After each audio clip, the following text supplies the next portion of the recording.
Right now at 6, an arrest is made in a Sun Prairie cold case, what police are saying over a year after the murder took place. And there's uncertainty over whether SNAP benefits will be paid out next month, the local partnership offering fresh produce to Madison residents. Plus, southern Wisconsin communities are pushing back against data centers. We'll detail both the pros and cons of these proposed facilities. And we welcome you to News 3 Now at 6. Good evening. Thanks for joining us. I'm Eric Franke. Sarah will be back tomorrow. And we begin tonight with breaking news out of Madison. We're learning that the embattled beagle breeder Ridgeland Farms will close its beagle breeding facility in Blue Mounds. The announcement comes in reaction to a special prosecutor seeking charges of felony animal cruelty. It also follows extensive reporting from News 3 Now on the breeder and the accusations against it. We're learning new information tonight about a cold case in Sun Prairie. The police department holding a press conference where they gave us an update, and our Marin Rosen is there live. Marin, what did we learn tonight?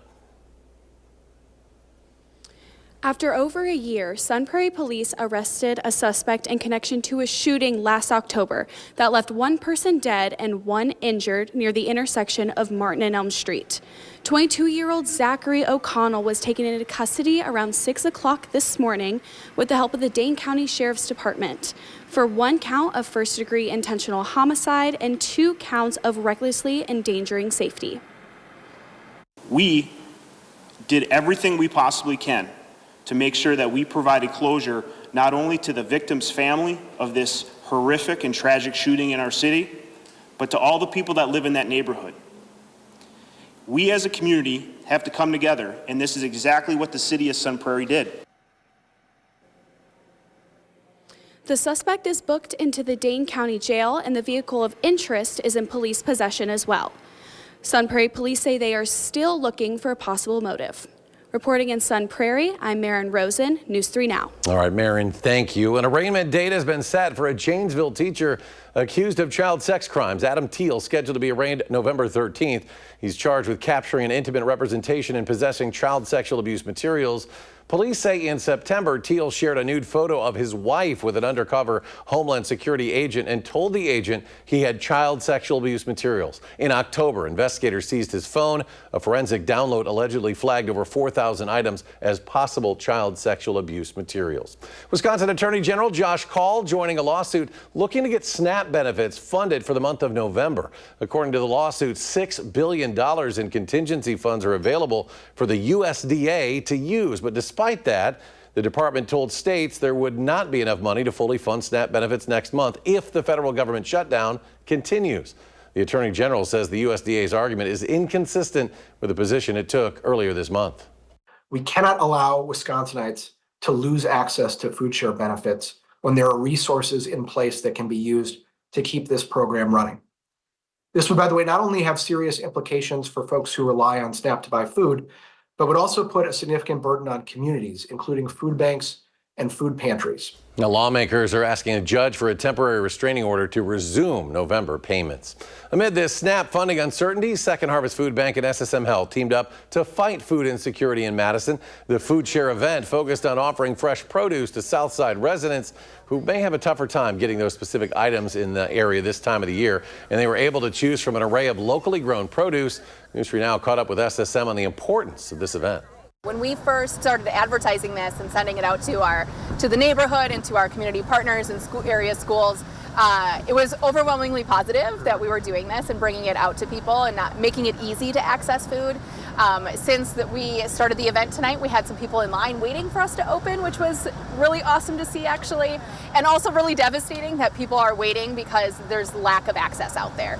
Now, the rest of the produce will now be moved to the Triangle neighborhood to help residents in that area. Now to weather, it continues to be dry across the Madison region. Alex, any rain on Radar 3000? We sure do have some rain showing up on Radar 3000. We can get right down to the street level. Shullsburg right now, maybe a little bit of a heavier shower between County Road O and Parkview Avenue. So raindrops coming down here in the community of Shullsburg. We're going to go off towards the north and towards the west. Our friends in Platteville right now, it's raining. We see all this grain here, perhaps even some drops on the Pioneer Stadium as well. Southwest Wisconsin currently is the target for these few showers that line up from the Platteville area up towards Boscobel, areas north and east towards Madison. Those showers haven't quite made it towards the north and east just yet. perhaps upwards, estimating here of 1/10 to 2/10 of an inch of water has fallen in parts of southwest Wisconsin as we speak right now. But as we zoom on out here, radar 3000 showing everything's still consolidated in southwest Wisconsin, and our live Queen Bee Radio Skycam, you can see the glare out there right now. It is raining in Platteville. Will those showers make it to Madison? I'm going to use FutureTrack to show you just how far east those showers will get tonight. All right, Alex, thank you. SSM Health reminding families to stay safe while trick-or-treating on Friday night for Halloween. Doctors say, believe it or not, pumpkin carving is the most common cause for injuries due to those sharp tools, creating cuts and lacerations. Another common accident, tripping or falling while trick-or-treating due to electric wires in someone's yard or trying to jump curbs while it's dark out. Very tempting to want to just run across a yard to get to the next person's house, right? Moving faster means more candy. So we recommend that people use driveways and sidewalks where you're less likely to encounter power lines going to, the inflatable lawn decorations people have, or any lights in general. And doctors add e-scooter injuries are also on the rise. So if you or your child decide to ride around on Halloween night, the medical experts recommend wearing a helmet, even if it's not part of the costume. Governor Tony Evers' sweeping plan to overhaul the state's aging prison system is moving forward. Today, a bipartisan subcommittee of the State Building Commission approved spending $15 million to begin planning the governor's proposal. The overhaul, part of a wider push by Governor Evers to close the Lincoln Hills and Copper Lake schools, along with the Green Bay Correctional Institution. The entire plan would take 6 years and about $1 billion to complete. Right now, several communities across southern Wisconsin are worried about the potential data centers coming to their backyards. In less than 1 week's time, we've seen protests against building data centers in the town of Vienna and northern Dane County, but also down in Janesville. And our Ellie LaLiberte joins us now. And Ellie, exactly what are these centers? Well, an AI data center is like your phone or computer. It stores and computes data, and they use a lot of water to cool down all the hardware. In Janesville, companies have approached city officials asking to buy and build a facility, but the city manager tells us it's not as simple as just saying yes or no. There's a long process. For Janesville City Manager Kevin Lehner, a potential AI data center at the old General Motors plant has its pros and cons. They do create significant amounts of taxable value within the community, more so than any other single project possibly could. The things that raises concern are, the power consumption, how that would impact the city itself. That power consumption is one of the top concerns for Amy Barrio with Clean Wisconsin. I think it's starting to raise some red flags. And part of the reason centers are moving into Wisconsin. So we have, a lot of rural areas here, and then we have, right now, plentiful water in Wisconsin. According to Clean Wisconsin, two of the state's bigger centers, Mount Pleasant and Port Washington alone, will require roughly the same amount of energy needed to power 4.3 million Wisconsin homes. Microsoft, however, claims more than 90% of the Mount Pleasant facility will rely on a state-of-the-art closed-loop liquid cooling system. But that ignores what's going to happen off-site. If power plants are built to meet the needs of these data centers, power plants use a lot of water. But Lehner says Janesville could look at forcing companies to adapt technology to protect the environment if it decides to move forward with the center. The newest technology dramatically reduces the amount of water that the companies are using in the newest generation of data centers. Now, even if the city of Janesville decides to move forward with the project, negotiations could take several months. But we've also heard from the DeForest administrator that the company proposing the town of Vienna Center has also approached the village about possibly annexing land for a center there. A whole new world out there. Ellie, thank you. Next at 6, a barbecue sandwich sold nationwide is subject to a recall. We'll tell you about it. And a local musician raising awareness for automated external defibrillators, how the device at Gamma Ray helped save his life. Stay with us. You're watching News 3 Now at 6.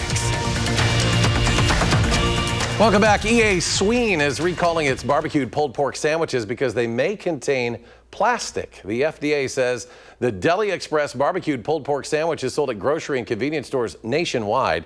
Now, no one has reported any injuries, but ingesting plastic particles can present a choking hazard. If you purchased a sandwich, you can return it where you bought it or contact EA Sween for a refund. If you've been feeling extra stressed lately, you are not alone. A poll from the American Psychiatric Association finds 2/3 of adults surveyed are feeling anxious about the state of the world. 62% are worried about their safety and the safety of their family members. Doctors say while there is a lot going on in the world, it's important for people to give themselves some grace. And it's okay to create a little silo for you and your family and have some fun and peace in your family. I think that's something that almost people are relieved when I say, like, oh my gosh, I can have permission to do that. The poll shows Americans are most anxious about bills, health, and emerging technology. While on stage during a performance at the live music venue Gamma Ray in downtown Madison, a local drummer experienced sudden cardiac arrest. Rocker says that he was playing a Black Sabbath melody before he almost instantly fell over from a heart attack. An automated external defibrillator, or AED, brought him back, saved his life. Rocker hopes his story encourages small businesses to buy the device because it saves lives. I think the most important people is helping people get back to the things that they love. And I know early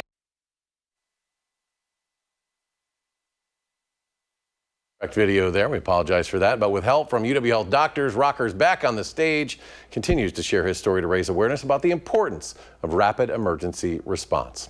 Still ahead at 6, a new report shows hiring is slowly rebounding and Hurricane Melissa makes landfall. The dire warning from experts for residents of Jamaica. And Alex will join us with a look at our trick-or-treating forecast as well. That's after a short break.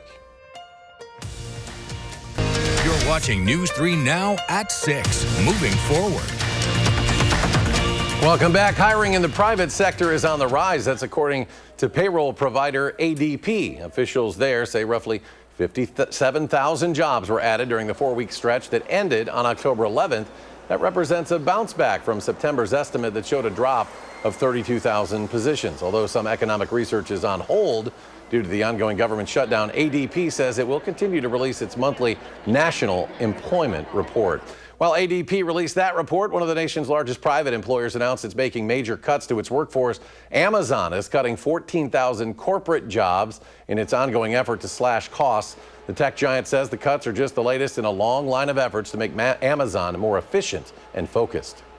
This is coming at the corporate level, and so this isn't Amazon isn't doing well or consumers aren't spending. This is them saying we've got a lot of areas in the corporate level that we think we can be more efficient on, and we're going to take some of those resources away, and then we're going to add some resources in an area that we think is going to be growth-worthy, which is AI.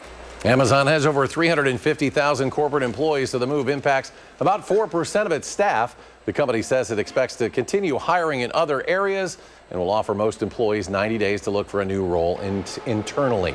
Hurricane Melissa made landfall today in southwestern Jamaica near the town of New Hope. The powerful Category 5 storm hitting the island with winds up to 185 miles per hour and heavy rains. The National Hurricane Center issued a dire warning. Within the eye wall, they say total structural failure is likely. Video from U.S. Air Force hurricane hunters taken from inside the storm shows a massive wall of clouds. Jamaica, this is not the time to be brave. Don't bet against Melissa.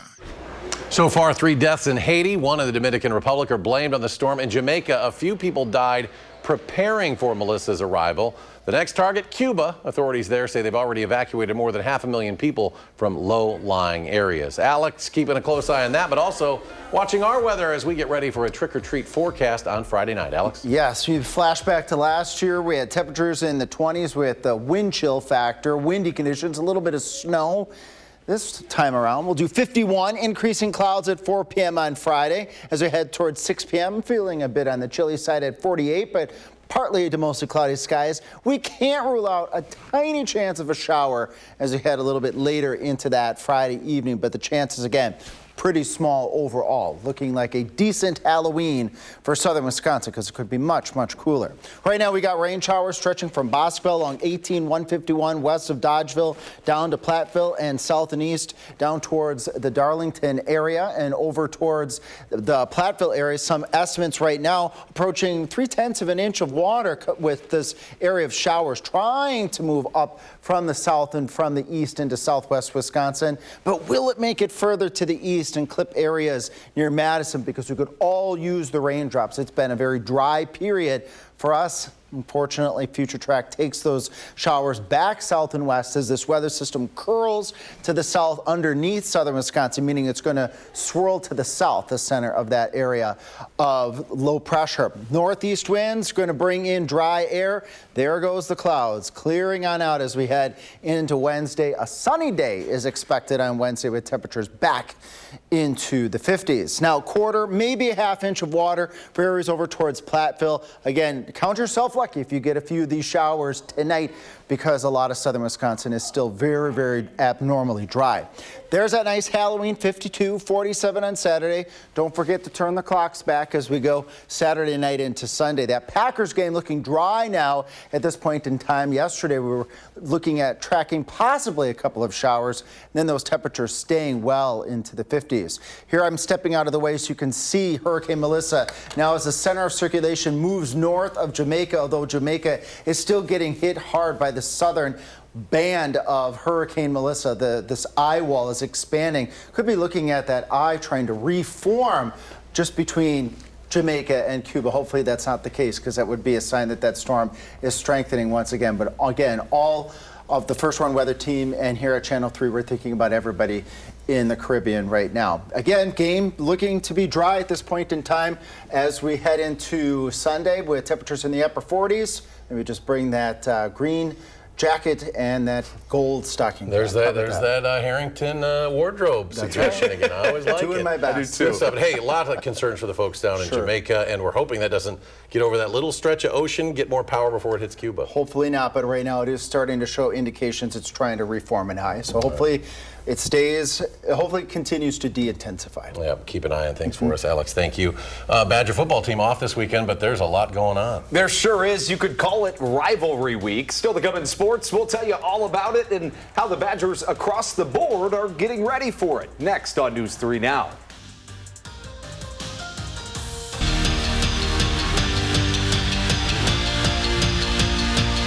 One of the many reasons that we love sports are the rivalries. They only come around so often, so you cherish them. But this week is the exception. It's rivalry week for Wisconsin athletics, starting on the ice where the Wisconsin women play host to Minnesota. And in a border battle, you're always going to get the best of the best from both sides. You know, you look at these weekends and it's not difficult not to get excited, so you get fired up, and it's been a rivalry for a long, long time, and as a coach, you enjoy being part of it. But I think from a player's standpoint, you look for little things to get excited about. When you see Minnesota's on our schedule and we're playing at home, that's just in itself enough to get excited about. But I told you there are a lot of rivalries this week. In fact, another border battle. The men play Minnesota too. The Badgers are undefeated this season, and they're ready to get their get back against the Gophers, who won all 4 meetings last year. Once you first step on that ice, you're like, wow, this is a different beast. So I'm just happy all of our freshmen are going to get to experience, and like our transfers too. It's a different type of feeling, and you know it's just a huge game going into it. But if a pair of border battles for the Badgers wasn't enough, we add maybe the biggest rivalry around when Wisconsin hosts top-ranked Minnesota, make that Nebraska, not Minnesota, on Friday. They are 2 of the titans of the sport. Think Yankees, Red Sox, Alabama, Georgia, the best of the best. In her first time playing in the rivalry, you could say Jada Ternelia is stoked. I'm so excited to play Nebraska. It's a huge rivalry, and I've been growing up watching it for years and years and years, so I'm excited to be on the court for this one. I just got asked another question over there, and my one word to describe this gym on that day is electric. I think we got to show Husker Nation what Badger Nation's all about. To the basketball court where John Blackwell was put on the Jerry West Award watch list. Of course, that given to the best shooting guard in college basketball. By the way, the Badgers host UW-Platteville tomorrow at the Kohl Center in an exhibition. We'll have the highlights, as always. All right, Andrew, thank you. And join us tonight for News 3 Now at 10. Benches and picnic tables have been removed from 2 downtown parks in Janesville. We'll tell you what led police to make that decision. That story and more coming your way tonight, News 3 Now at 10. Alex rejoins us now with a final check of the forecast. Yeah, quick look at the 10-day here. Temperatures in the 50s as we go through pretty much the entirety of the 10-day, besides Saturday at 47. A couple showers tonight, especially south and west of Madison. You want to tune in at 10 o'clock tonight. We'll have the very latest on Radar 3000 to let you know where those showers are going to be. And I'll have the very latest on the extended forecast. I like to show our folks all the way out into the middle of November. Are we going to be warmer than normal, colder than normal, wetter than normal? I'll let you know it tonight at 10. But all in all, looking pretty good for Friday night. You said sure. a small chance of rain, so you probably put away you don't want to cover up the costumes with a poncho or something like that. This go around it's going to be a little on the chilly side, but not anything like what we had last year. All right. And you were talking rivalries. Does the Badger women's hockey team have a rival? I mean, doesn't the other team have to win sometime? Yeah, I think Ohio State is the closest in terms of talent. But, when Minnesota's in town, things just always feel different. But you're right. It's almost always the Badgers in the winning side. They get their way quite often. Andrew, thank you. Thanks for joining us. Entertainment Tonight is next. You can always find us streaming 24/7, Channel 3000+. Have a great evening.